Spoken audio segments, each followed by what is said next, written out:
ನಮಸ್ತೆ ವೀಕ್ಷಕರೇ, ಶುಭೋದಯ. ಜಾತಕ ಫಲ ಕಾರ್ಯಕ್ರಮಕ್ಕೆ ಸ್ವಾಗತ. ನಾನು ಪ್ರಗತಿ ಜೈರಾಮ್.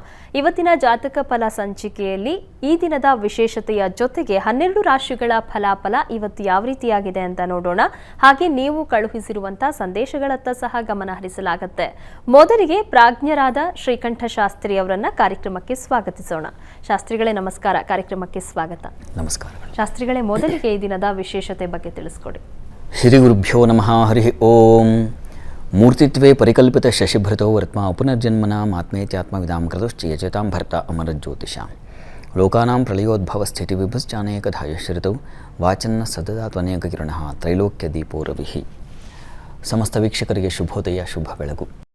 ಈ ದಿವಸ ಸಂದೇಶಗಳನ್ನು ಪರಿಶೀಲಿಸುವ ಪೂರ್ವದಲ್ಲಿ ಈ ಹೊತ್ತಿನ ವಿಶೇಷವನ್ನು ಗಮನಿಸಿಕೊಳ್ಳೋಣ. ಶ್ರೀ ಕ್ರೋಧಿನಾಮ ಸಂವತ್ಸರ, ಉತ್ತರಾಯಣ, ಗ್ರೀಷ್ಮ ಋತು, ಜ್ಯೇಷ್ಠ ಮಾಸ, ಶುಕ್ಲ ಪಕ್ಷವಾಗಿದೆ. ಈ ದಿವಸ ಬುಧವಾರವಾಗಿರತಕ್ಕಂಥದ್ದು, ಷಷ್ಠಿ ತಿಥಿ, ಮಖ ನಕ್ಷತ್ರ. ಈ ದಿವಸ ಶುಕ್ರನ ಸಂಚಾರ ಇದೆ.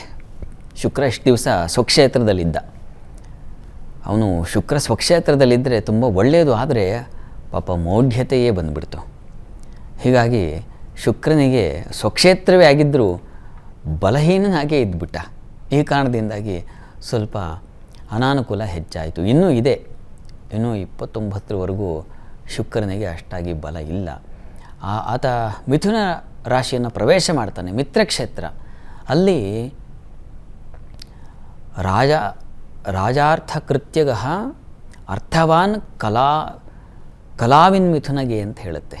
ಅಂದರೆ ಕಲಾವಿದರಿಗೆ ತುಂಬ ಉತ್ಕೃಷ್ಟವಾಗಿರುತ್ತೆ. ರಾಜರ ಒಂದು ಕೆಲಸ ಕಾರ್ಯಗಳನ್ನು ಮಾಡಿಕೊಡೋದ್ರಲ್ಲಿ ಅಥವಾ ನಿಮ್ಮ ಕೆಲಸಗಳನ್ನು ಅವರು ಸಮ್ಮತಿ ಮಾಡುವುದರಲ್ಲಿ ತುಂಬ ಅರ್ಥವಾನ್ ಅಂತಲೂ ಹೇಳಿದೆ. ಹಣಕಾಸು ಸಂಪಾದನೆ ಮಾಡುವಲ್ಲಿ ತುಂಬ ಅನುಕೂಲಗಳನ್ನು ಉಂಟು ಮಾಡಿಕೊಡುತ್ತೆ ಮಿಥುನ ರಾಶಿಯಲ್ಲಿ ಶುಕ್ರ ಸಂಚರಿಸುವಾಗ ಅಂತೆಲ್ಲ ಹೇಳುತ್ತೆ. ಶಾಸ್ತ್ರದ ಪ್ರಮಾಣ ಇದು. ಹೀಗಾಗಿ ಶಾಸ್ತ್ರವನ್ನು ನಚ್ಚಬೇಕು. ಗುರುಶಾಸ್ತ್ರ ವಾಕ್ಯಗಳಲ್ಲಿ, ಗುರುವಾಕ್ಯ ಹಾಗೂ ಶಾಸ್ತ್ರವಾಕ್ಯಗಳಲ್ಲಿ ನಾವು ಶ್ರದ್ಧೆಯ ಒಂದು ಭಾಗವೇ ಆಗಿದೆ. ಶ್ರದ್ಧೆ ಅಂದರೆ ಏನಪ್ಪ ಅಂದರೆ, ಶಾಸ್ತ್ರವಾಕ್ಯವನ್ನು, ಗುರುವಾಕ್ಯವನ್ನು ಯಾರು ನಚ್ಚುತ್ತಾರೋ ಅವರು ಶ್ರದ್ಧಾವಾನ್ ಅಂತ. ಹೀಗಾಗಿ ಯಾರಿಗೆ ಶ್ರದ್ಧೆ ಇರ್ತದೋ ಅವರಿಗೆ ಅಂದುಕೊಂಡಿದ್ದು ಕಾಮನೆಗಳು ಅಂದರೆ ಬಯಕೆಗಳು ಈಡೇರುತ್ತೆ. ಶ್ರದ್ಧಾವಾನ್ ಲಭತೆ ಜ್ಞಾನಂ ಅಂತಲೂ ಹೇಳ್ತಾನೆ. ಹೀಗಾಗಿ ಅರಿವು ಉಂಟಾದರೆ ಎಲ್ಲ ಸೌಖ್ಯಗಳು ನಮ್ಮ ಪಾಲಿಗೆ ಇದ್ದಾವೆ ಅಂತ ಅರ್ಥ. ಹೀಗಾಗಿ ಅಂಥದ್ದೊಂದು ಸಂದರ್ಭವನ್ನು ಶುಕ್ರ ಏರ್ಪಾಡು ಮಾಡಿಕೊಡ್ತಾ ಇದ್ದಾನೆ. ಹೀಗಾಗಿ ಇಂಥ ಒಂದು ಫಲಗಳನ್ನು ನೀವೆಲ್ಲ ಅನುಭವಿಸ್ತೀರ. ಇದೊಂದು ತಿಂಗಳು ಕಳೆದು ಬಿಟ್ಟರೆ ಆಮೇಲೆ ಉತ್ತಮವಾದ ಫಲಗಳು ಬರುತ್ತೆ. ಹಾಗಾಗಿ ಆತಂಕ ಮಾಡಿಕೊಳ್ಳುವ ಅವಶ್ಯಕತೆ ಇಲ್ಲ. ಶುಕ್ರ ಒಳ್ಳೆಯ ಶುಭಗ್ರಹಗಳಲ್ಲಿ ಗುರುವನ್ನು ಬಿಟ್ಟರೆ ನಂತರದ ಸ್ಥಾನ ಶುಕ್ರನಿಗೆ ಇದೆ. ಹೀಗಾಗಿ ಶುಕ್ರ ಗುರು ಇಬ್ಬರೂ ಕೂಡ ಅತ್ಯಂತ ಶುಭಪ್ರದ ಗ್ರಹಗಳು. ಅವರು ಕೊಟ್ಟಂತಹ ಫಲಗಳಿಂದ ಯಾರೂ ಕಣ್ಣೀರು ಹಾಕಿಲ್ಲ.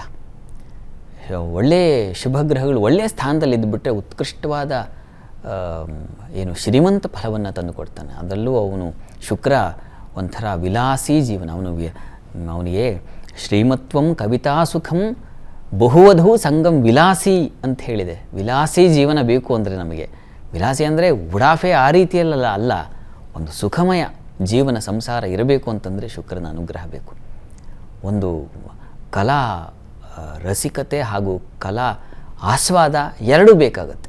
ಅದೆಲ್ಲವೂ ಸಿಗ್ತಕ್ಕಂಥದ್ದು ಶುಕ್ರನಿಂದ. ನಮಗೆ ಎಂಟರ್ಟೈನ್ಮೆಂಟ್ ಅಂತಕ್ಕಂಥದ್ದು ಯಾವುದರಿಂದ?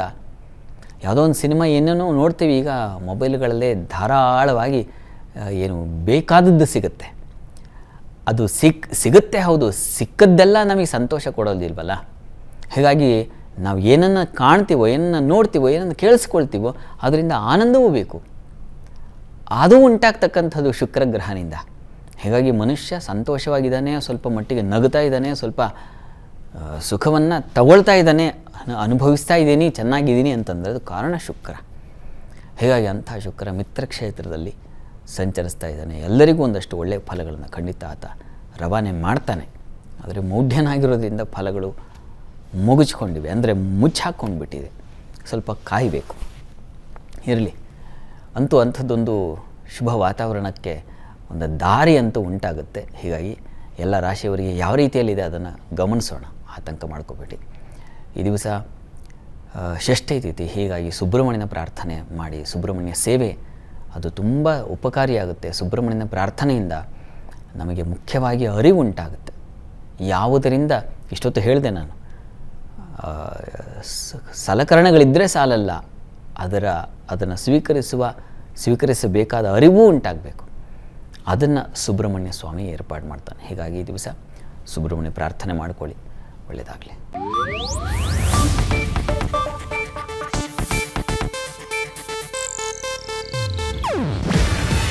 ಇದು ಏಷ್ಯಾನೆಟ್ ನ್ಯೂಸ್ ನೆಟ್ವರ್ಕ್ ಪ್ರಸ್ತುತಿ. ನೀವು ನೋಡ್ತಿದ್ದೀರಾ ಏಷ್ಯಾನೆಟ್ ಸುವರ್ಣ ನ್ಯೂಸ್.